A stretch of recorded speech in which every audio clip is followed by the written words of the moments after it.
Bon, shalom, bien-aimés saints, que l'Éternel Dieu vous bénisse et qu'il garde la maison de tout un chacun de nous. Comme convenu, nous allons aujourd'hui commencer la cinquième partie de notre intervention sur Noé. Je crois que c'est la cinquième partie. Je voudrais donc en avoir l'assurance. Oui, c'est la cinquième partie. Je vous avais dit que je parlerai en 12 épisodes. Aujourd'hui, nous abordons la cinquième partie. Et je suis tout à fait disposé, s'il y a des questions, même pour les parties précédentes, de pouvoir revenir pour quelques éclaircissements et pour quelques clarifications. Le thème de Noé est grand, il est robuste, il y a beaucoup de ramifications. Il y a certes dans ces thèmes quelques percées évangéliques, pastorales, apostoliques, doctorales, voire prophétiques. Mais nous allons faire de notre mieux pour nous atteler sur les percées prophétiques et doctorales. Alors nous allons prendre notre Bible dans les livres de Genèse, dans son chapitre 6. Genèse chapitre 6. Je voudrais donc lire les versets 15 et les versets 16. Nous lisons au nom du Seigneur. Voici comment tu la feras. L'arche aura 300 coudées de longueur, 50 coudées de largeur et 30 coudées de hauteur. Je voudrais lire le verset 16. Tu feras à l'arche une fenêtre que tu réduiras à une coudée en hauteur. Tu établiras une porte sur les côtés de l'arche et tu construiras un étage inférieur, un second et un troisième. Je vais répéter le verset 16. Tu feras à l'arche une fenêtre que tu réduiras à une coudée en haut, c'est très important, et tu établiras une porte sur le côté de l'arche. Et tu construiras un étage inférieur, un second et un troisième. Que la paix de Dieu soit avec vous. Acceptez que nous puissions d'abord répéter les songes pour une meilleure compréhension. Et par la même occasion, je vais devoir attirer votre attention sur un certain nombre de faits, ce qui nous permettra de bien faire asseoir la révélation. Vous savez que la gloire de Dieu, c'est de cacher des choses. Et pourquoi Dieu cache-t-il les choses?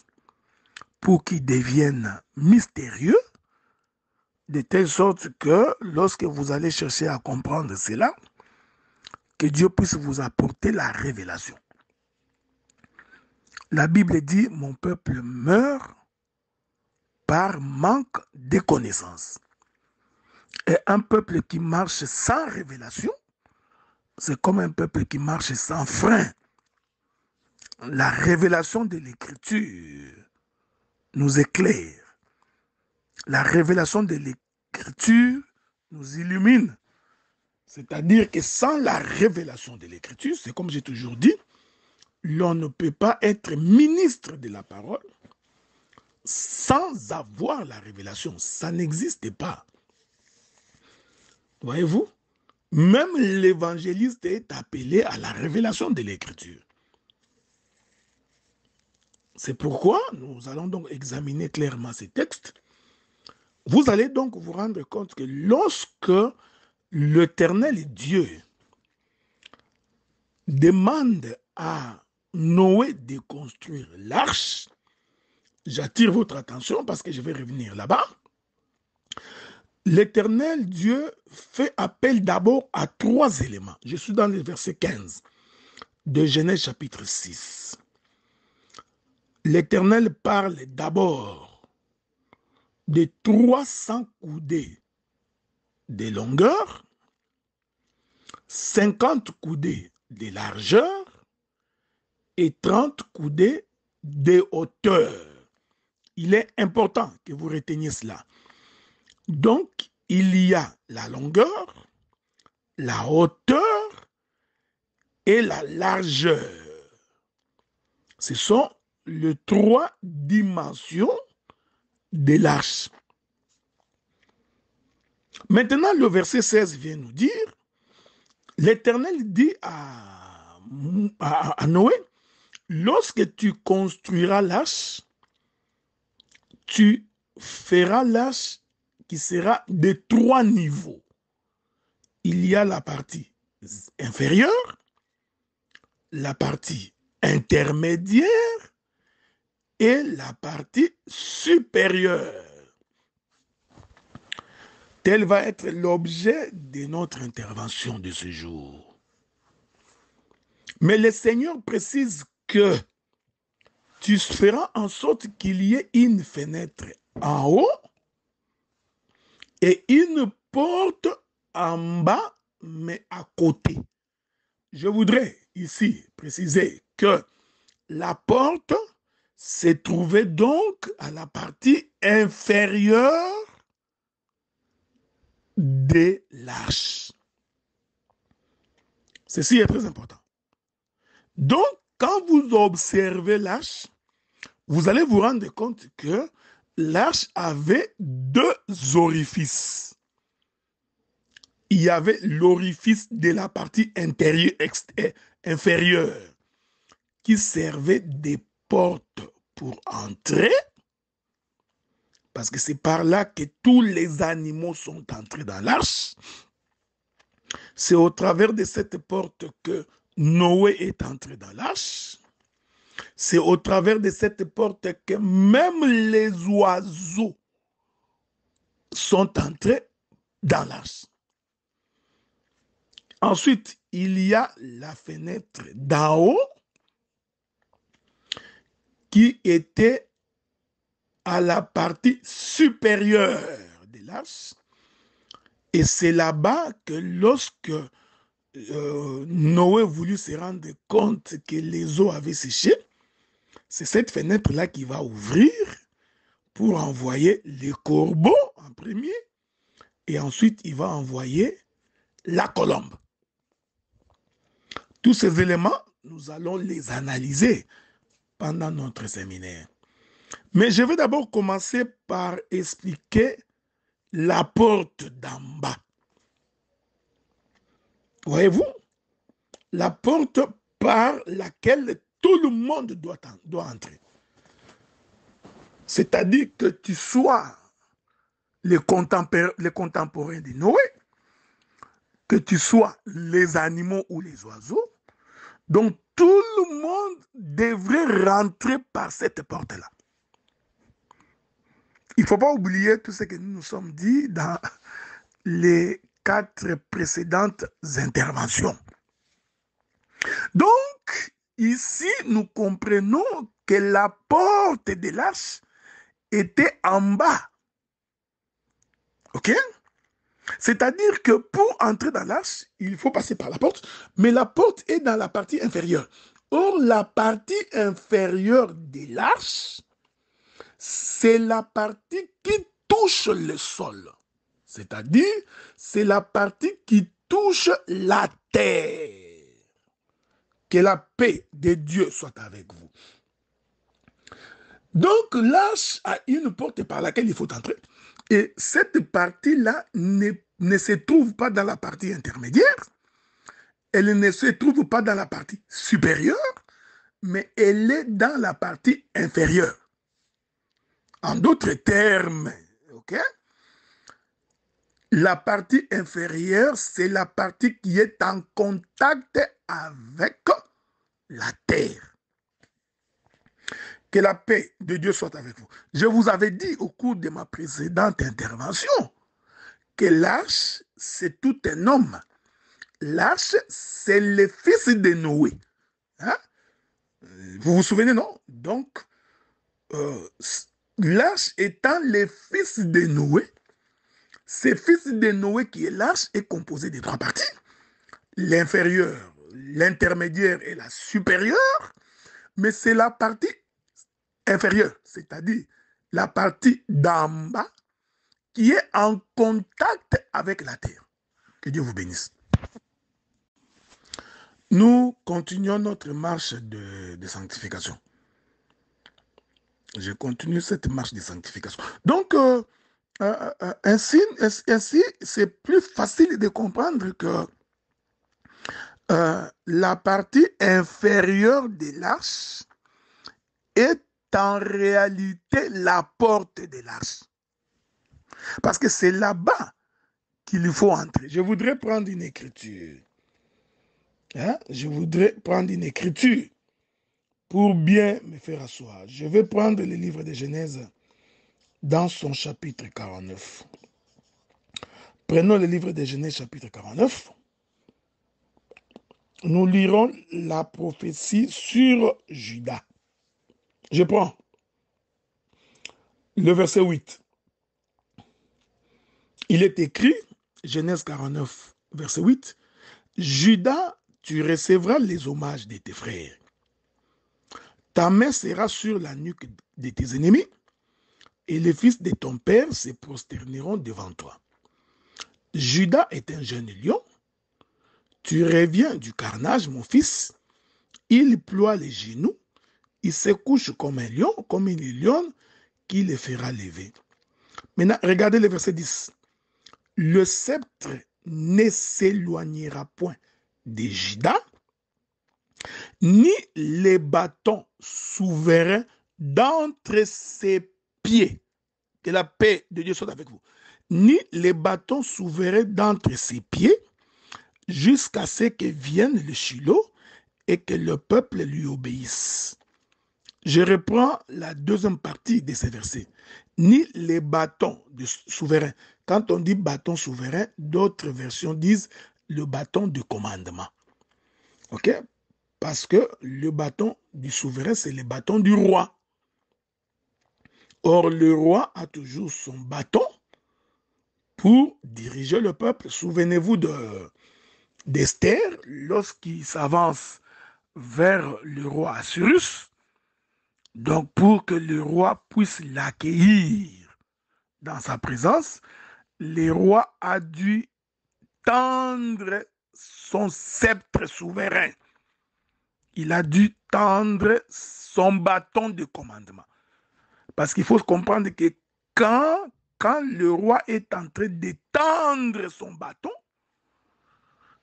en fait, il est en train d'ouvrir la porte pour Esther, afin qu'il puisse accueillir Esther dans sa présence. Est-ce que vous me suivez? Suivez-moi très bien. Je suis en train de prendre ces écritures pour expliquer la porte qui se trouve à la partie inférieure de l'arche. Ok? C'est très important ce que j'ai dit. La prophétie de Genèse 49 nous confirme que le bâton souverain, ou en d'autres termes, le bâton de commandement, ne quittera pas le pied de Judas. Ah! Donc, ici, l'Écriture confirme que les bâtons souverains n'étaient pas entre les mains de Judas, mais les bâtons étaient entre ses pieds. Voyez-vous, donc, généralement, les bâtons doivent se trouver dans la main. Mais il y a tout un mouvement d'ordre prophétique ici. C'est-à-dire que les bâtons, au lieu d'être dans la main, selon la prophétie de Judas, ces bâtons-là doivent se trouver entre les pieds. Or, les pieds, c'est la partie du corps qui est en contact avec la terre. Est-ce que vous voyez ça? Je suis en train de partir doucement, très lentement, pour que personne n'échappe à la connaissance de l'écriture. La partie du corps qui est en contact avec la terre, c'est les pieds. C'est pourquoi nous pouvons dire, sans risque d'être contredit, que la partie inférieure de l'arche s'identifie au pied de l'arche. Que la paix de Dieu soit avec vous. Pourquoi? Parce que c'est la partie inférieure de l'arche qui était en contact avec la terre. Il y a des grandes révélations. Hein? Vous comprenez que ce que j'ai dit a des profondeurs. Oh, le frère Paul dit, la nature elle-même ne vous enseigne-t-elle pas? Alors, lorsque nous consultons la nature, nous nous rendons compte que Dieu a fait en sorte que les pieds de l'homme soient en contact avec la terre. Souffrez que je puisse embrasser de nouveau la prophétie de Judas. Je l'embrasse encore de nouveau pour que vous compreniez. Je reprends. Le sceptre ne s'éloignera point de Judas, ni les bâtons souverains d'entre ses pieds. Voyez-vous, frère? Donc ici, les pieds de Judas, c'est ça la partie inférieure de l'arche. Laisse-moi avancer. Je voudrais avancer.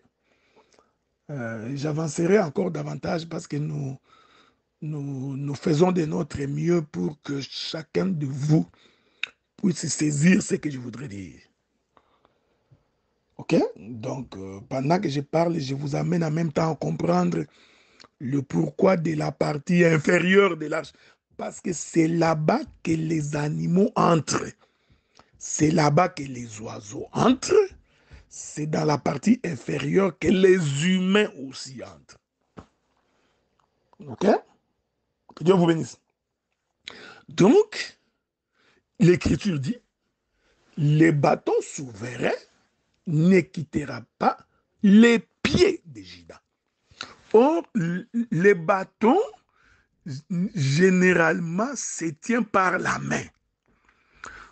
Quand le bâton quitte la main et descend au pied, ceci est un mouvement du ciel qui descend sur la terre. Oh, généralement, le commandement se donne par la bouche. Est-ce que vous... Je vais répéter ça tout doucement. La Bible dit que c'est les bâtons du souverain qui est le bâton du commandement. Donc c'est par le bâton, par le sceptre que le roi dirige. Je voudrais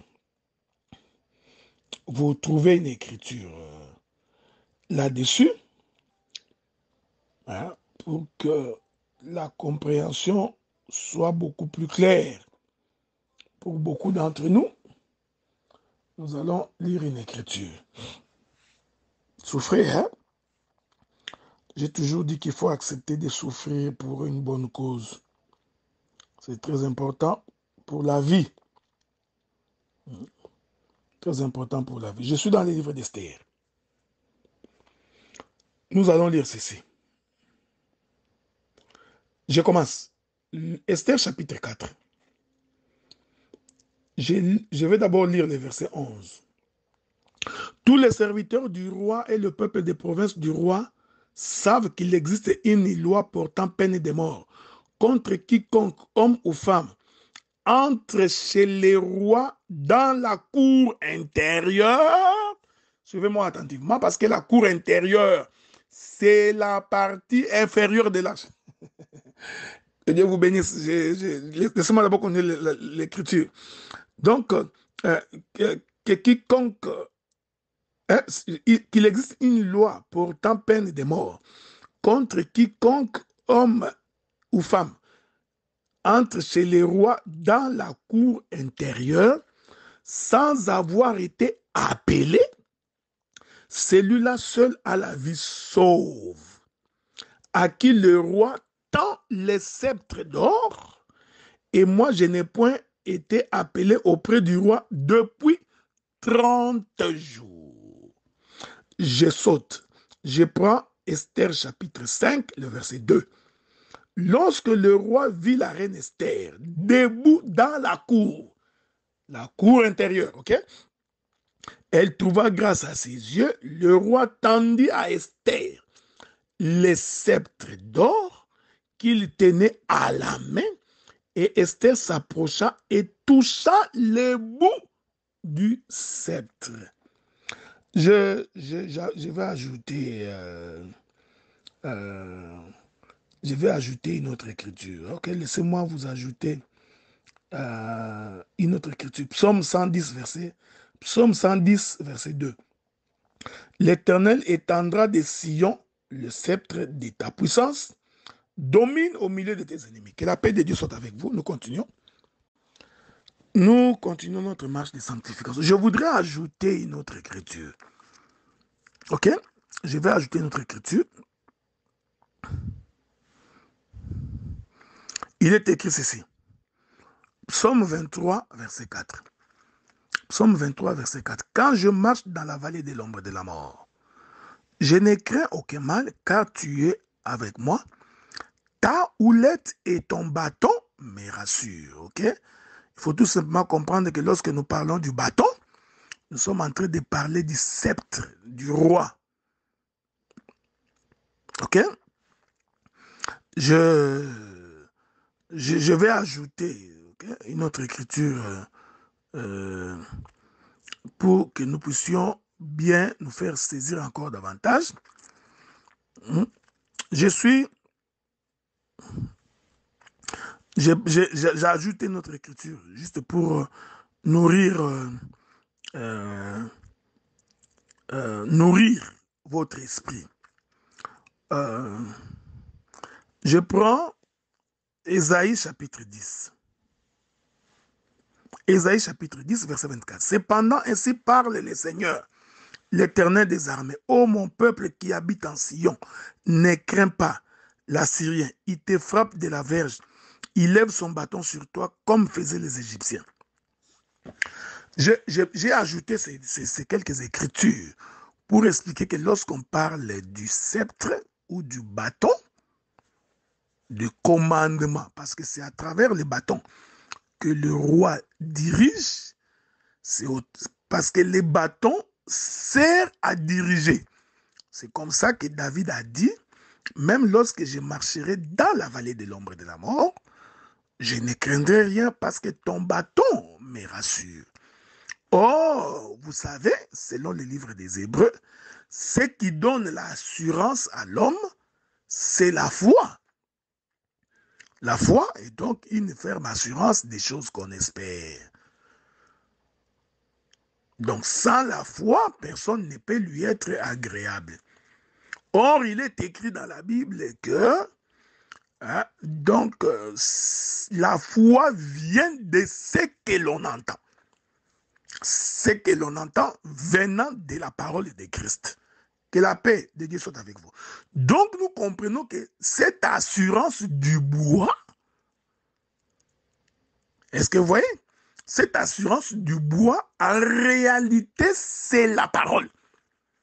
Donc, cette assurance du bâton, du sceptre du commandement, c'est la parole. Maintenant, quand l'Écriture dit que le sceptre du souverain, c'est-à-dire le bâton du commandement, ok, ne quittera pas entre les pieds de Judas. Donc, ici, l'Écriture confirme que la parole qui est le bâton du commandement, devrait donc quitter la main de Judas pour se retrouver entre ses pieds. C'est le mouvement du Seigneur Jésus-Christ qui quitte le ciel, souffrez, écoutez, qui quitte le ciel et qui descend sur la terre. Est-ce que vous remarquez? Suivez-moi attentivement, il faut me suivre très très bien, parce que ça vous permettra de comprendre la porte qui se trouve à la partie inférieure de l'arche. Parce que je vous ai dit que la partie inférieure de l'arche, c'est les pieds de l'arche. OK? Or, c'est le pied qui est en contact avec la terre. Ainsi, nous comprenons que cette partie inférieure de l'arche représente la dispensation de Jésus qui descend sur la terre. Ceci n'est qu'une portion, hein, parce que je balancerai la nuée de plusieurs manières. Je vais donc balancer ces écritures de plusieurs manières. Maintenant, quand on dit que le bâton de commandement ou le sceptre du souverain ne quittera pas entre les pieds de Judas jusqu'à ce que vienne le Shiloh, on voulait tout simplement dire que la parole quittera la bouche, quittera la tête, voyez-vous, et il viendra au pied. OK? La parole viendra donc au pied. Mais cette parole qui vient au pied, qui est ici symbolisée par le sceptre du souverain, doit se trouver entre les pieds. Ce n'est pas l'objet de mon intervention. Parce qu'en fait, ce que je voudrais dire, que se trouver entre les pieds là, c'est ça la porte.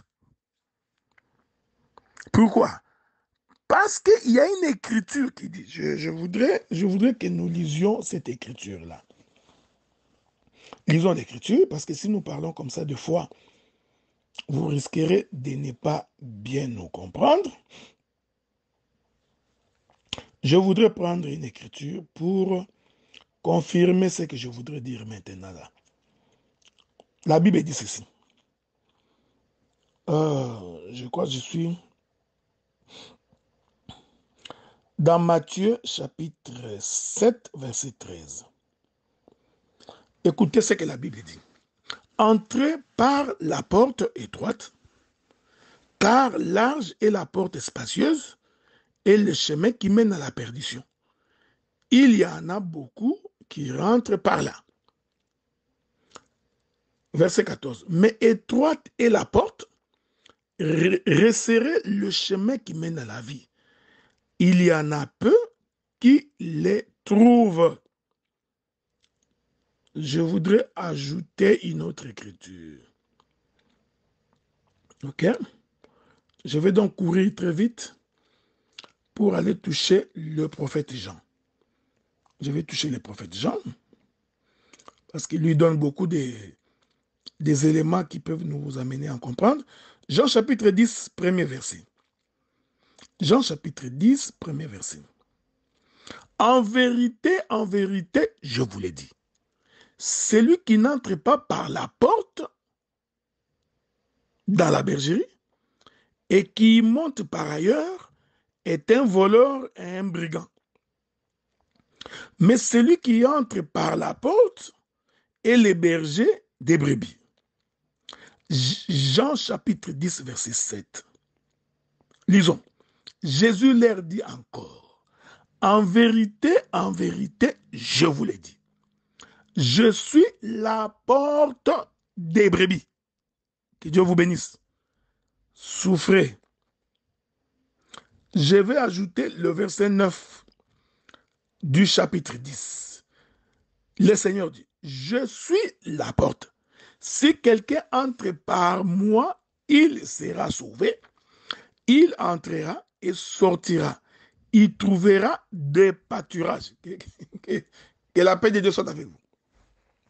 Nous continuons notre marche, hein, ok? Ne vous en faites pas, ok? J'aurai beaucoup de choses à dire ici, beaucoup de choses, beaucoup de choses. Jésus dit qu'il est la porte de la bergerie. Celui qui rentre par lui est sauvé. Oh, au temps de Noé, les déluges tombaient ou tomberaient pour que le monde soit détruit, pour frapper le monde d'un jugement. Maintenant, pour que tu sois sauvé du déluge, il faut que tu rentres par la porte. Donc, au travers de cette porte-là, Noé est entré avec sa famille. Les animaux aussi. Ici, je prends les animaux qui rampent, qui marchent, et les ailés. Tous ces animaux aussi sont entrés par la porte. Et je vous ai dit que cette porte-là se trouvait dans la partie inférieure de l'arche, qui représente la terre. Voilà pourquoi, pour que le peuple soit sauvé, il a fallu que le Seigneur quitte le ciel, qu'il descende sur terre. Ici, je voudrais dire, c'est Jésus-là qui était sur la terre. C'est lui la partie inférieure de l'arche. C'est lui la porte de l'arche. Est-ce que vous remarquez ça? Remarquez ça avec attention. Que l'amour de Dieu qui était arrivé à son comble, au point où le Seigneur a donné de son Fils pour que tu sois sauvé. Que cet amour marche avec toi. Que cet amour te comble, qu'il te garde, qu'il te protège. Laisse que l'amour du Seigneur, qui surpasse toute intelligence, soit ton lot et ton partage. Remarquez, l'écriture que nous avons lue, hein, je reviendrai là-dessus, dans les livres des Jean, hein, où le Seigneur est en train de dire, dans Jean chapitre 10, verset 9, il dit, je suis la porte, si quelqu'un entre par moi, il sera sauvé. Il entrera et il sortira. Je vais revenir, hein, parce que la porte d'entrée, c'est la partie inférieure, la porte de sortie, c'est la partie supérieure. C'est ça la fenêtre. Mais ça, on en parlera probablement demain ou après-demain, ok? Mais pour aujourd'hui, je suis juste en train de m'atteler sur la partie inférieure de l'arche. Cette partie inférieure, je l'ai identifiée par les pieds et j'ai identifié que c'est la partie qui est en contact avec le sol. Ceci cache la pensée de Dieu qui descend sur la terre. C'est ça le bâton de commandement, le bâton du souverain entre les pieds de Judas. Or, les pieds, c'est la partie inférieure du corps. Est-ce que vous remarquez cela? Les pieds, c'est la partie qui est en contact avec le corps. Vous savez, ici, j'essaie de rester dans ma chambre doctorale parce que je laisse la place aux apôtres s'ils veulent parler. Parce que nous pouvons expliquer la doctrine dans la partie inférieure de l'arche. Voyez-vous, c'est la doctrine. C'est pourquoi il doit y avoir une bouche.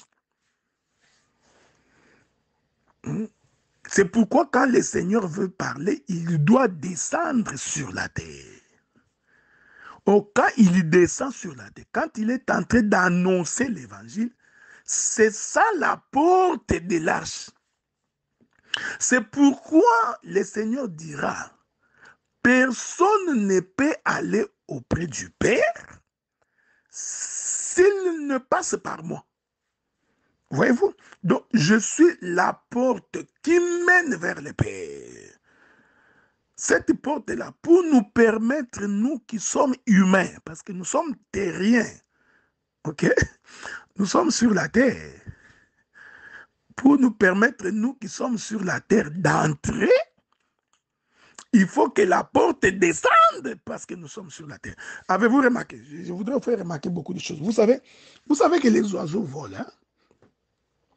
Ça, ce sont des choses que vous savez, non? Vous savez que Dieu a donné les ailes aux oiseaux pour que les oiseaux puissent voler. Mais je t'informe qu'au jour de Noé,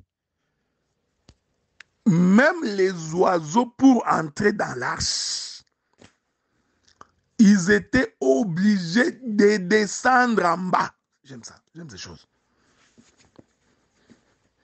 Hein? Vous voyez? Donc, les saluts, hein, les saluts, même les aigles descendent pour entrer. Ah, que la paix de Dieu soit avec vous. C'est pourquoi nous disons qu'en dehors de Jésus, il n'y a point de salut. Il est la porte et la seule porte par laquelle tous ceux qui cherchent le salut devraient passer. Est-ce que vous comprenez? Donc, ici, vous comprenez que la partie inférieure des lâches, c'est toute une dispensation de la grâce. Est-ce que vous remarquez ça? Je vais le dire autrement. La partie inférieure des lâches, c'est ça même Emmanuel, Dieu parmi le peuple. Est-ce que vous comprenez ça? Je voudrais retourner dans l'écriture d'Esther que nous avions lue. Je retourne là-bas, ok? Tout ça pour expliquer la partie inférieure de l'arche. Et pourquoi le sceptre de commandement doit se trouver entre les pieds. Écoutez, je vais relire ça pour que vous saisissiez la pertinence de mes propos. Ok? Nous sommes dans les livres d'Esther. Les livres d'Esther, dans son chapitre 4. L'écriture que nous avons lue, le verset 11.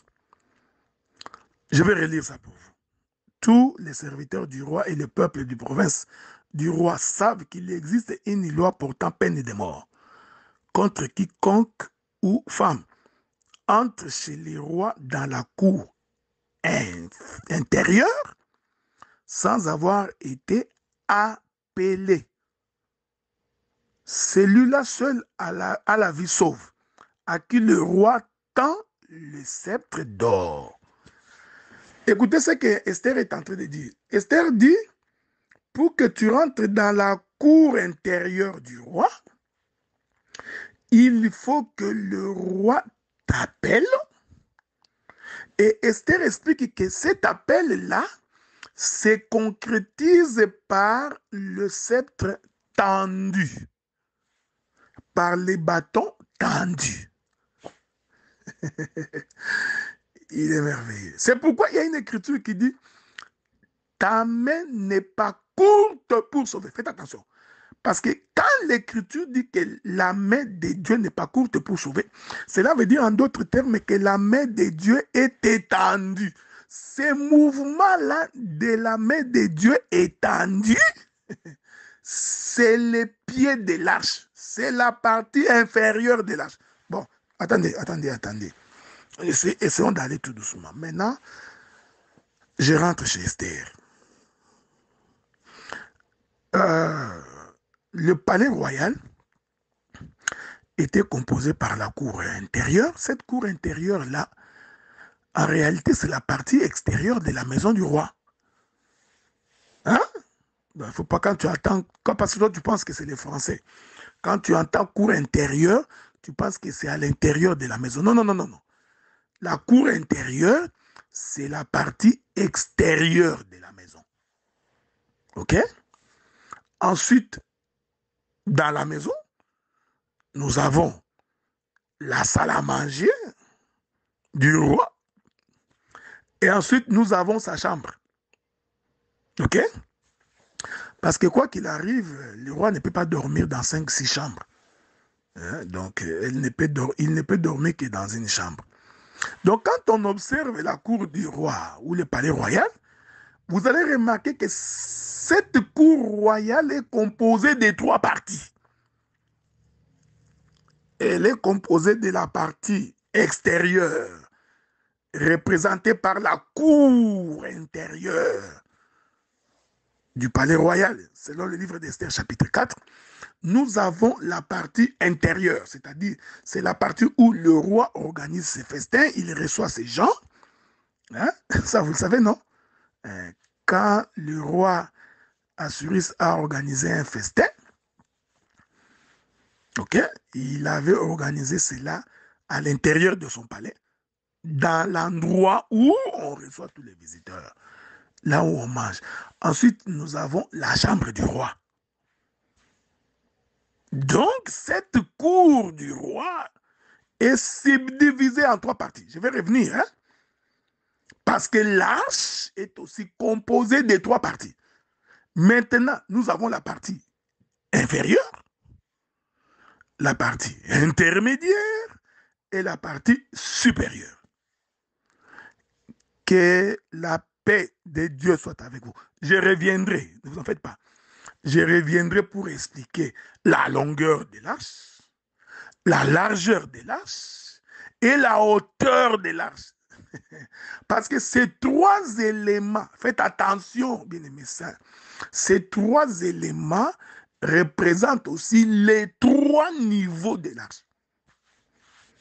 Soyez en paix, nous expliquerons la longueur, c'est quelle partie, la largeur, c'est quelle partie, et la hauteur, c'est quelle partie. Donc, quand Esther vient se présenter dans la cour intérieure, qui est en réalité la partie extérieure de la maison, nous comprenons que ici Esther vient donc dans la partie inférieure de l'arche.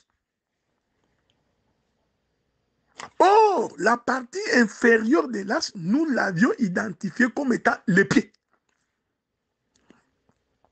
La prophétie de Genèse nous dit que il faudrait que les bâtons du commandement, les bâtons souverains, puissent être entre les pieds de Juda.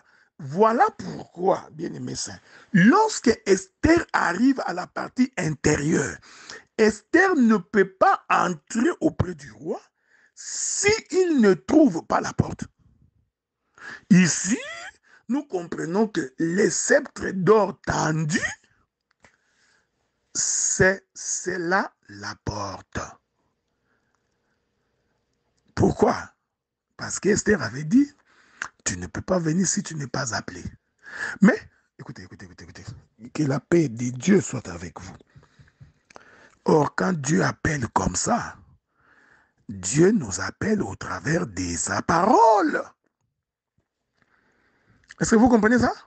Dieu nous appelle au travers de sa parole. Comment croirait-il s'il n'y a pas personne qui prêche? Comment répondrait-il à l'appel s'il n'y a pas de prédicateurs? Donc, nous comprenons que les bâtons tendus qui est entre les pieds, c'est la prédication de la parole. C'est l'enseignement de la parole. Est-ce que vous comprenez cela? Je vais lire une écriture. Et nous allons lire quelques écritures. Nous prenons quelques écritures. Ok? Je voudrais prendre quelques écritures pour expliquer la même chose. Je prends le livre des Romains. Je prends Romains chapitre 10, verset 2. Je leur rends le témoignage qu'ils ont du zèle pour Dieu, mais sans intelligence. J'ajoute une autre écriture. Prenons le livre des Éphésiens. Éphésiens chapitre 6, le verset 15.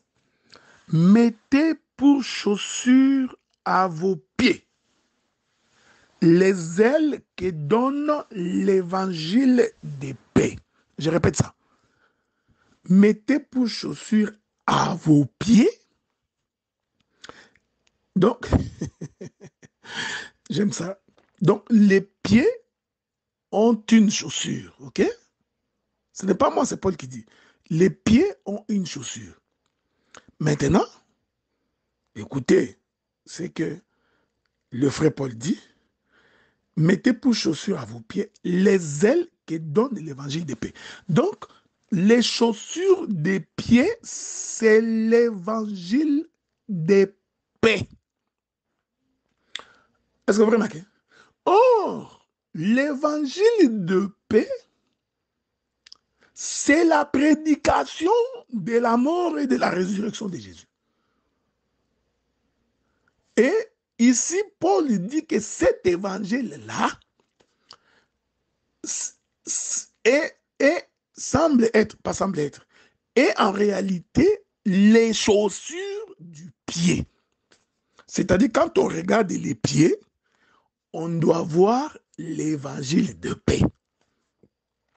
Je rentre chez Jacob, qui bénit Judas.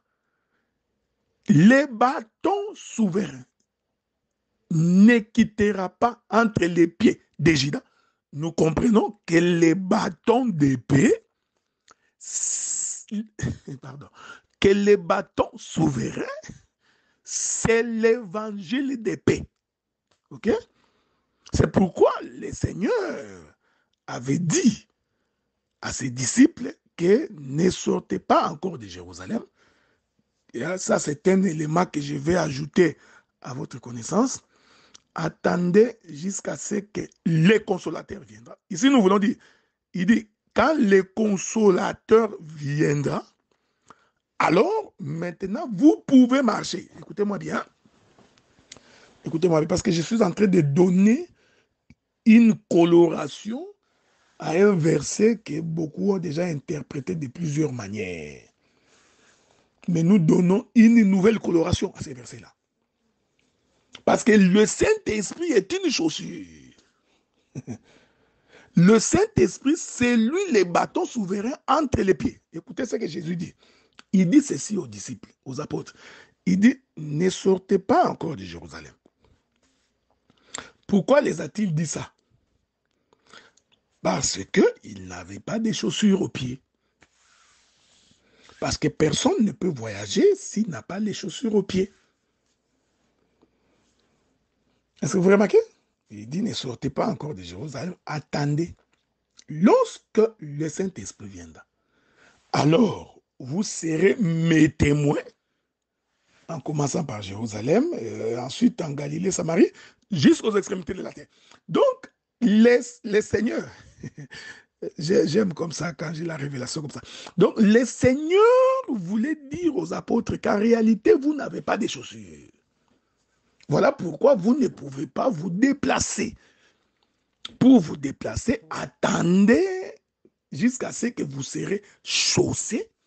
Une fois que vous serez chaussés, selon les livres d'Éphésiens chapitre 6, verset 15, ayez à vos pieds chaussures qui donnent les ailes de l'évangile. Donc nous comprenons l'évangile de paix, qui est la chaussure qui vous permettra alors de sortir pour aller annoncer la bonne nouvelle. Ici, je voudrais dire, le Saint-Esprit là qui vient constitue également le bâton entre les pieds. C'est lui, c'est ça la porte pour entrer dans l'arche. Je voudrais ajouter une écriture. Voyez-vous, frère. Donc, tu ne peux pas entrer dans l'arche sans passer par la porte. Donc, je suis en train de donner plusieurs interprétations de ce que c'est une porte.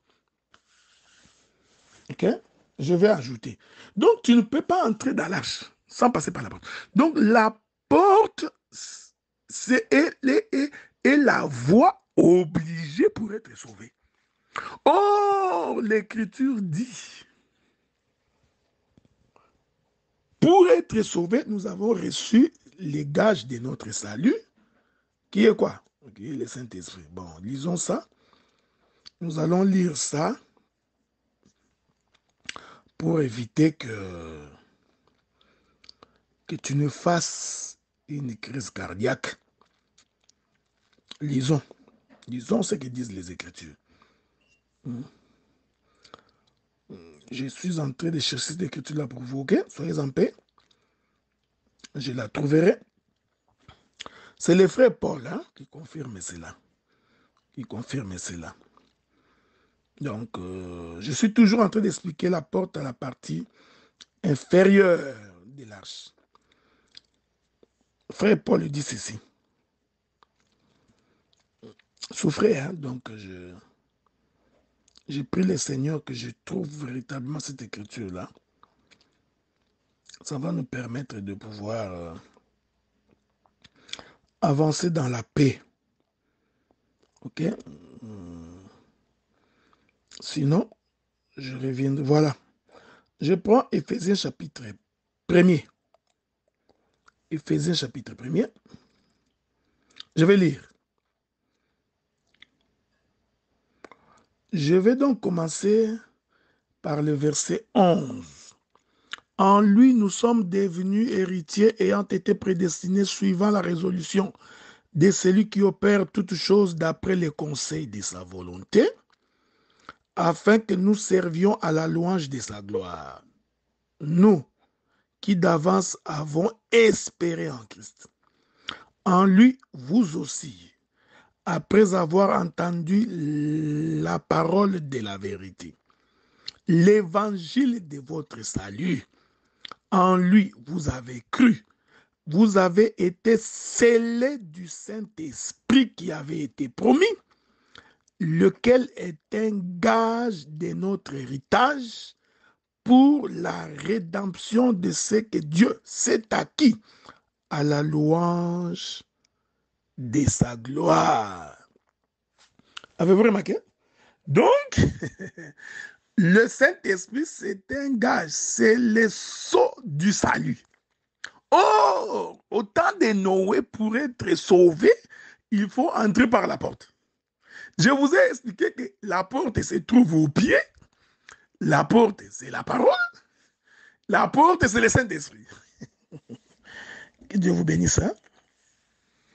Que la main de Dieu soit votre partage. Je rentre chez Esther. Donc, observez avec moi. Quand le roi Assuris est en train d'étendre son bâton vers Esther, donc il tend son bâton de sa maison vers la cour intérieure, c'est-à-dire du ciel vers la terre. Donc, parce que là où Esther s'est trouvée, qui est la cour intérieure, c'est la partie extérieure de la maison, que j'identifie aussi comme étant la partie inférieure de l'arche. Que le Seigneur nous garde, hein, si on a encore le temps, demain ou après-demain, je reviendrai, parce que j'ai encore beaucoup d'éléments, beaucoup trop d'éléments à expliquer. Il y a beaucoup de choses à dire. Je vous ai dit que je parlerai en 12 épisodes, donc ne vous en faites pas. Il y a encore beaucoup de choses à dire. Donc, quand le roi est en train d'étendre là, l'Écriture dit, parce qu'avant d'étendre son sceptre d'or, il a fallu qu'Esther fasse 3 jours de jeûne, qui est le mouvement de ceux qui meurent et ressuscitent en Jésus. C'est-à-dire que là, dans la cour intérieure du palais royal, qui est la partie extérieure du palais, il y a le mouvement de la mort et de la résurrection. C'est-à-dire qu'on meurt et on ressuscite pour entrer dans la maison. Ici, je voudrais dire une chose de très capitale. En fait, quand les animaux, tout comme les hommes, franchissaient la porte de l'arche, ils passaient en réalité de la mort à la vie. Ok? Que Dieu vous bénisse. Hein? Nous allons conclure cette partie. Il est merveilleux, le Dieu de paix. C'est lui qui nous soutient et c'est lui qui nous garde. C'est lui qui ne nous a pas abandonnés et qui nous a donné la vie éternelle. Ces dieux-là, ils méritent que nous puissions les élever et les sanctifier. Regardez. Je voulais dire que la partie inférieure de l'arche, c'est les parvis. Hein? Quand nous toucherons les tabernacles, nous allons encore l'expliquer davantage. La partie inférieure de l'arche, c'est par là que nous entrons dans la maison du Père. En d'autres termes, c'est l'œuvre de la croix. C'est là où nous mourrons de nos péchés. C'est là où nous nous abandonnons entre les mains de Dieu. C'est là où nous acceptons d'abandonner la ville de la contrée de Noé. Nous acceptons d'abandonner la forêt, donc si je parle des animaux et des oiseaux, nous acceptons d'abandonner les mondes.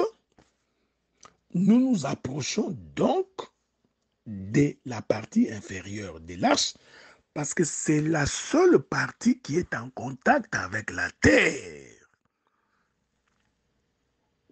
Donc Dieu est entré en contact avec nous par la terre. L'écriture que nous avons lue avec vous dans les livres des Éphésiens, je vais reprendre cette écriture-là, où on dit « et à vos pieds ». C'est une façon de dire qu'il faut croire à l'évangile.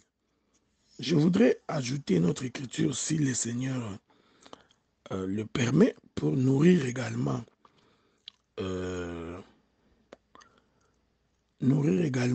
notre entendement de ces choses. Et nous allons devoir mettre un point virgule aujourd'hui. Je voudrais prendre Romains chapitre 10, le verset 15. Romains chapitre 10, verset 15. Lisons. Je vais commencer par le verset... Non. Commençons par le verset 13. Car quiconque invoquera les noms du Seigneur sera sauvé. Comment donc invoqueront-ils celui en qui ils n'ont pas cru? Ici, le frère Paul confirme que pour invoquer Dieu, il faut d'abord croire. C'est pourquoi nous croyons qu'un pécheur ne peut pas invoquer Dieu. Une église qui n'a pas l'évangile, qui n'a pas l'interprétation et l'explication de l'écriture, ne peut pas prétendre invoquer Dieu. Ce n'est pas moi, c'est Paul qui dit. C'est-à-dire que pour invoquer Dieu, il faut d'abord croire. Est-ce que vous vous souvenez de ce que je vous avais dit? Oh, la croire, c'est ça la foi. Une ferme assurance des choses qu'on espère. Oh, l'espérance n'est possible que par la parole. Or, les bâtons rassurent la marche de David. Vous vous souvenez? Et il continue. Comment croiront-ils en celui dont ils n'ont pas entendu parler? Il est merveilleux, hein? Vous voyez, frère? Tout ça, je suis en train d'expliquer la partie inférieure de l'arche où se trouve la bouche, où se trouve la porte. Parce que la porte, c'est toute une bouche qui parle. C'est ce que Jésus a dit. Je suis la porte. Il disait que je suis la bouche. Je continue.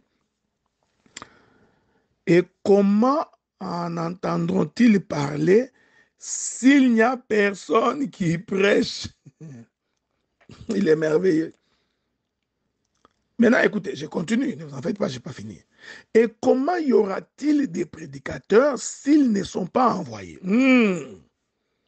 Selon qu'il est écrit qu'ils sont beaux, je répète ça, qu'ils sont beaux les pieds de ceux qui annoncent la paix, de ceux qui annoncent des bonnes nouvelles. Je reprends cette écriture. Ayez à vos pieds pour chaussures les ailes qui procurent l'évangile de paix. Vous vous souvenez? Les bâtons de commandement ne quittera pas les pieds d'entrée les pieds, ne quittera pas d'entre les pieds de Judas jusqu'à ce que vienne le Shiloh. Les pieds, c'est la partie qui est en contact avec le sol, c'est la partie inférieure de l'arche. Alors le frère Paul ajoute dans Romains qu'il est beau les pieds de ceux qui annoncent la paix et qui annoncent des bonnes nouvelles. J'avais pensé que Paul allait dire qu'il est beau ou qu'il est belle la bouche de ceux qui annoncent l'évangile.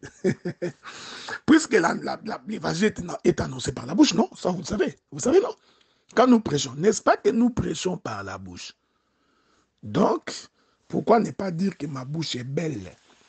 Parce qu'elle annonce l'évangile. Non, ce n'est pas comme ça que Paul. Quand Paul parle ici, c'est tout un prophète.